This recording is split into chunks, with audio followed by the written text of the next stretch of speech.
லூக்கா நற்செய்தி 17ஆம் அதிகாரம். இறையாட்சி வருதல். இறையாட்சி எப்பொழுது வரும் என்று பரிசேயர் இயேசுவிடம் கேட்டனர். அவர் மறுமொழியாக, இறையாட்சி கண்களுக்கு புலப்படும் முறையில் வராது. இதோ இங்கே அல்லது அதோ அங்கே என்று சொல்ல முடியாது.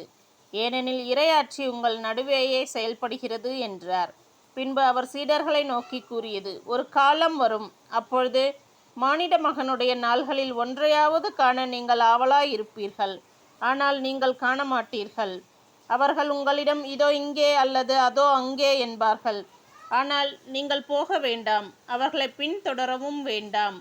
வானத்தில் மின்னல் ஒரு பக்கத்திலிருந்து மறுபக்கம் வரைக்கும் பளீரென மின்னி ஒளிர்வது போல மானிட மகனும் தாம் வரும் நாளில் தோன்றுவார். ஆனால் முதலில் அவர் பல துன்பங்கள் பட்டு இந்த தலைமுறையினரால் உதறி தள்ளப்பட வேண்டும். நோவாவின் காலத்தில் நடந்தது போலவே மானிட மகனுடைய காலத்திலும் நடக்கும். நோவா பேழைக்குள் சென்ற நாள் வரை எல்லாரும் திருமணம் செய்து கொண்டும் உண்டும் குடித்தும் வந்தார்கள். வெள்ளப்பெருக்கு வந்து அவர்கள் அனைவரையும் அழித்தது. அவ்வாறே லோத்தின் காலத்திலும் நடந்தது. மக்கள் உண்டார்கள், குடித்தார்கள், வாங்கினார்கள், விற்றார்கள், நட்டார்கள், கட்டினார்கள்.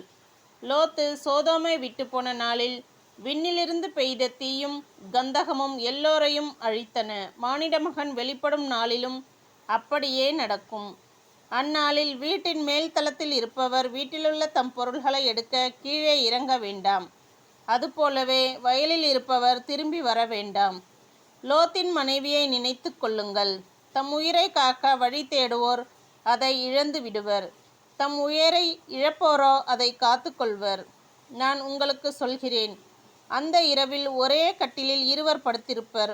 ஒருவர் எடுத்துக்கொள்ளப்படுவர், மற்றொருவர் விட்டுவிடப்படுவர். இருவர் சேர்ந்து மாவரைத்து கொண்டிருப்பர். ஒருவர் எடுத்துக்கொள்ளப்படுவார், மற்றவர் விட்டுவிடப்படுவார். இருவர் வயலில் இருப்பர். ஒருவர் எடுத்துக்கொள்ளப்படுவார், மற்றவர் விட்டுவிடப்படுவார். அவர்கள் இயேசுவை பார்த்து, ஆண்டவரே, இது எங்கே நிகழும் என்று கேட்டார்கள். அவர் அவர்களிடம், பிணம் எங்கே இருக்கிறதோ அங்கேயே கழுகுகளும் வந்து கூடும் என்றார்.